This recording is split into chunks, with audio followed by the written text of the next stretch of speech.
Chris Perkins is a columnist for the Sun Sentinel, and he writes about the Miami Dolphins. You can read his work in the Sun Sentinel or on the Sun Sentinel app.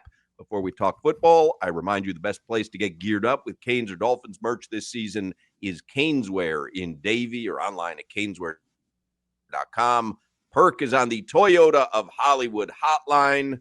Chris, what do you do with that Dolphins loss from Sunday? What do you do if you're the Dolphins, if you're fans, if you're the media? What can you do with that? Man, well, look, Hot, the fans are salty. The fans are, salty isn't even the word. Fans are pissed. Fans want blood. Like, I was on Twitter last night. Fans are pissed. This is as mad as I've seen Dolphins fans since I've lived here. I've moved here in 1997. If you're the Dolphins, you watch the film and you get this mess corrected. If you're the media, you just sit back and hope that this thing gets corrected because clicks go down when the Dolphins lose. Clicks go up when the Dolphins win. So I need the Dolphins to win here, Hawk. I need them to get this thing corrected. And Perk, Hawk joked yesterday about, they thought this was a fourth preseason game, which I couldn't even argue because they weren't ready to play. Like the X and O's of it was bad. Everything was bad. You lose by 25. Why weren't they ready to play a football game? Crowder, I don't know. I have no idea. They looked unprepared, disinterested, looked like the game plan was bad. But look, this is what we saw against Jacksonville in that third preseason game, isn't it? Where the first team offense was not prepared against Jacksonville's second team defense. And I just kind of wrote it off. I just kind of thought, they'll get it corrected by Indy. They didn't come close. They were worse. They were actually worse. And I don't know what's going to have to happen here. I mean, it looks like it was total system failure, right? The offense with Tua's turnovers and a lack of a run game and no Tua to Tyreek connection, which I figured wasn't going to be there. They haven't thrown all through training camp and the offseason. The defense, I don't know what happened to that front seven. I guess I overhyped them and overestimated them, but I thought they were going to be the key to the game. And then special teams, Matthew Judon running into the punter, extending that drive. It turns into a 17-play drive that results in a field goal before halftime, gives them a 20-0 lead. They convert a 3rd and 8 and a 4th and 2 on that drive. Total system breakdown. They've got to get this corrected because, look, as I wrote in the Sun Sentinel, this is an almost must-win game against New England. Now, there's no such thing as a must-win Week 2 game, but they're not going to win next Thursday in Buffalo. That's a loss. They're 1-6 against Buffalo in the McDaniel era. They've lost 6 straight, all 4 games up in Buffalo. So if you lose this week, you might as well pencil them in at 0-3. And at that point, everybody better take cover.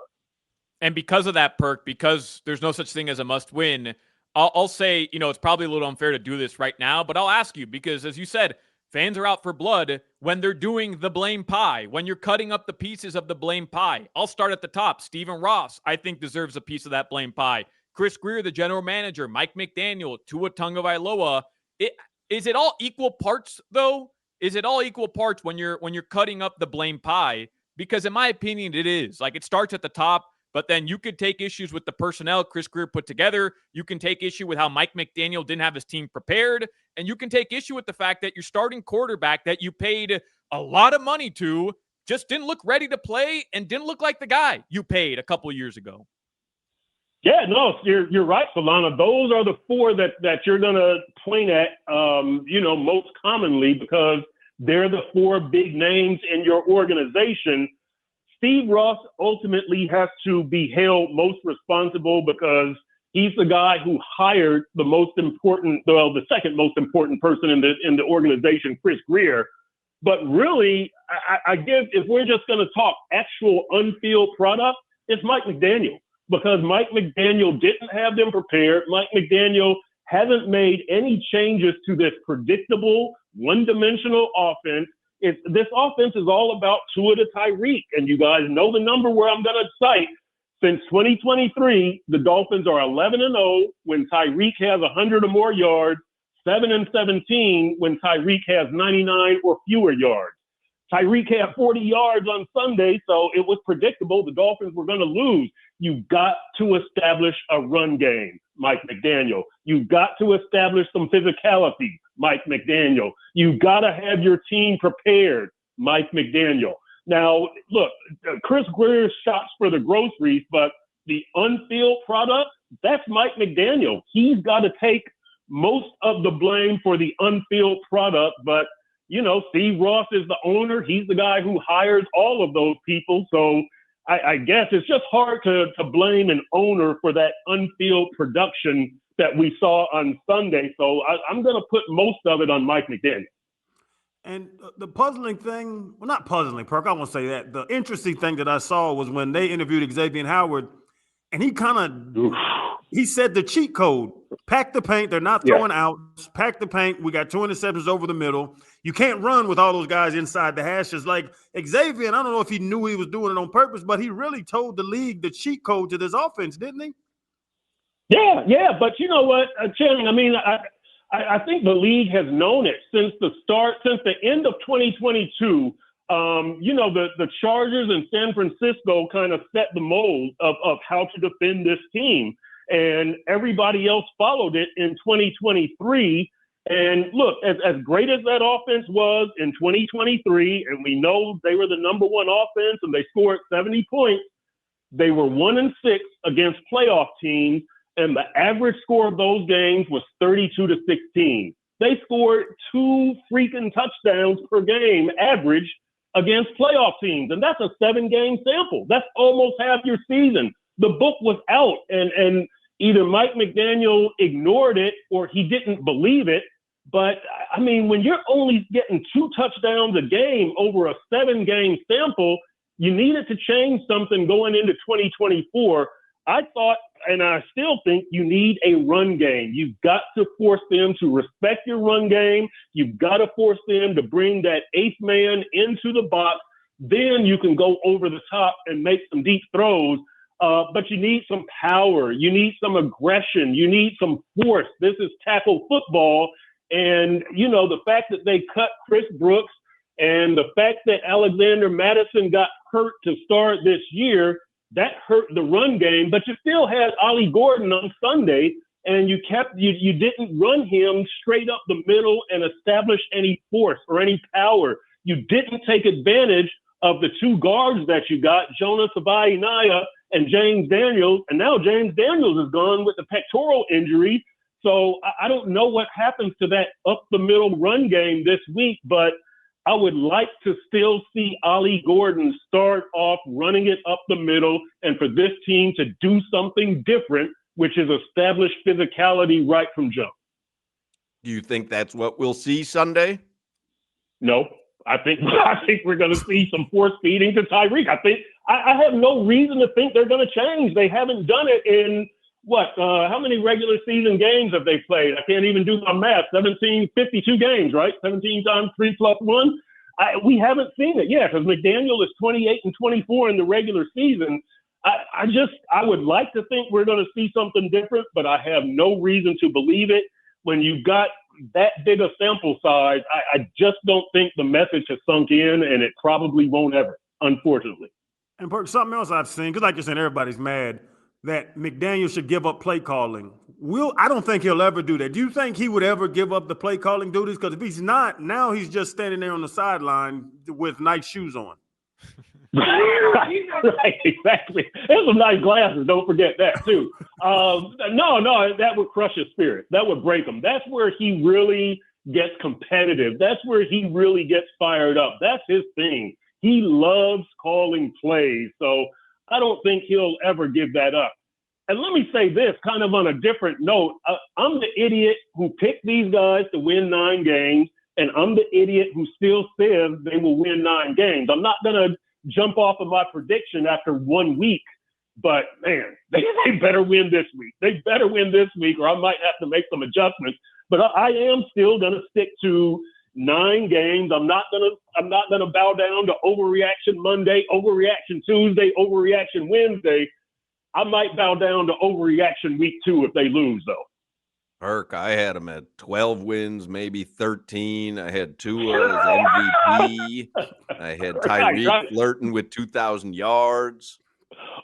McDaniel Coach of the Year, Greer McDaniel Coach Executive of the Year. Yeah, Exactly. I'm in way deeper than you, man.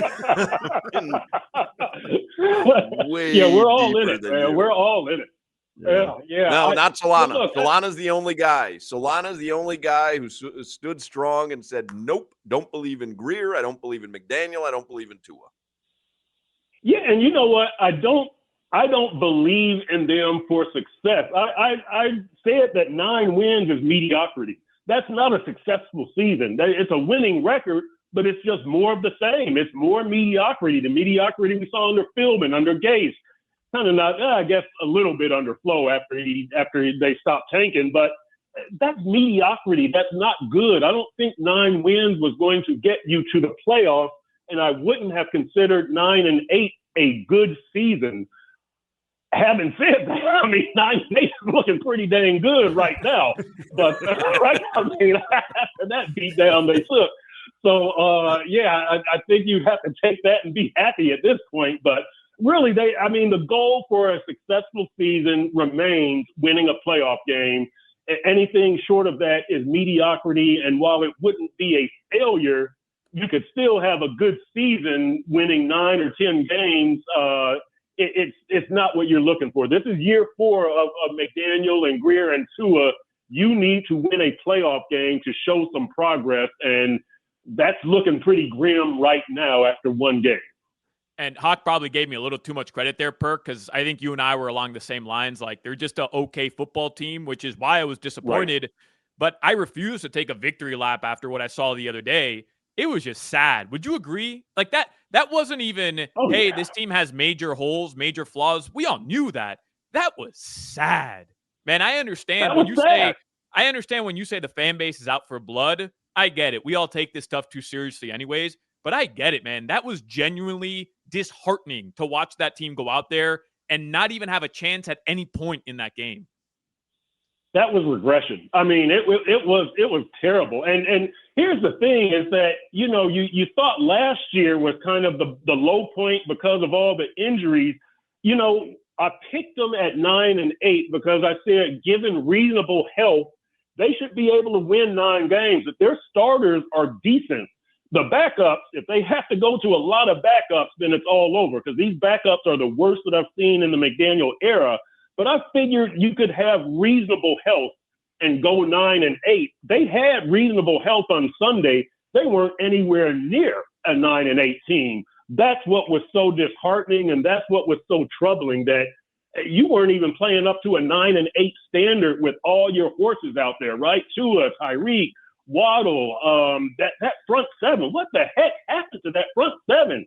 I mean, 1 sack? Are you kidding me? Like, they just got stonewalled. So, that was – I understand why fans are pissed off because, you're right, Solana. That was – what they showed out there was nothing close to what you expected starting off the season with probably the best health you're going to have for the next few months. It was terrible. Front 7 could have used that Van Ginkel salad, huh? Oh, man. Chris Perkins from the Sun Sentinel. Read Chris Perkins' work in the Sun Sentinel app, sunsentinel.com. Thanks, Perk. All right, fellas. I'll talk to you.